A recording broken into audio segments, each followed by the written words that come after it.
गौरी गणेश जी को कोटि कोटि नमन। राधे राधे।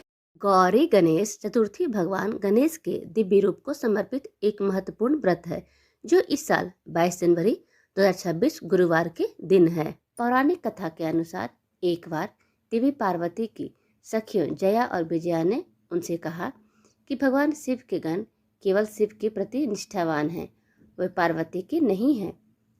यह बात पार्वती के मन में बैठ गई और उन्होंने सोचा कि उनका कोई एक ऐसा रक्षक होना चाहिए जो केवल उन्हीं की सेवा करे। एक दिन जब देवी पार्वती स्नान कर रही थी तभी भगवान शिव उनसे मिलने आ गए। पार्वती जी को यह अच्छा नहीं लगा कि बिना अनुमति कोई भीतर आ जाए। तब उन्होंने सोचा कि यदि कोई द्वारपाल होता तो ऐसा ना होता। यह सोचकर देवी पार्वती ने अपने शरीर के उपटन से एक बालक की रचना की और उसमें प्राण फूंक दिए।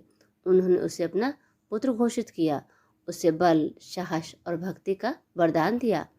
बालक ने माँ की आज्ञा का पालन करने का वचन दिया। पार्वती जी ने उसे द्वार की रक्षा करने को कहा और आदेश दिया कि बिना अनुमति किसी को भीतर ना आने दे। कुछ समय बाद भगवान शिव आए, लेकिन बालक ने उन्हें रोक दिया। इससे शिव क्रोधित हो गए और उन्होंने अपने गणों से उसे हटाने का आदेश दिया, लेकिन कोई भी उसे हरा नहीं सका। क्रोध में आकर शिव ने बालक का सिर काट दिया। जब पार्वती लौटी और यह दृश्य देखा तो उनका दुख भयंकर क्रोध में बदल गया। उनका प्रचंड रूप देखकर पूरा संसार कांप उठा।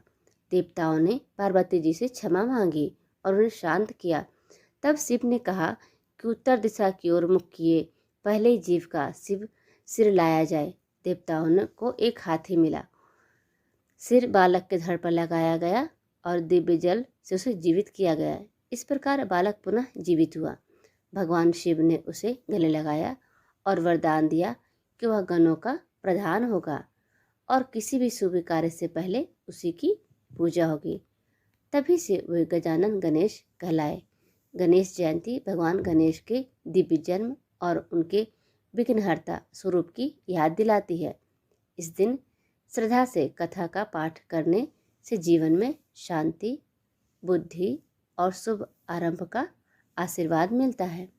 कथा सुनने के लिए आप सभी का बहुत बहुत धन्यवाद।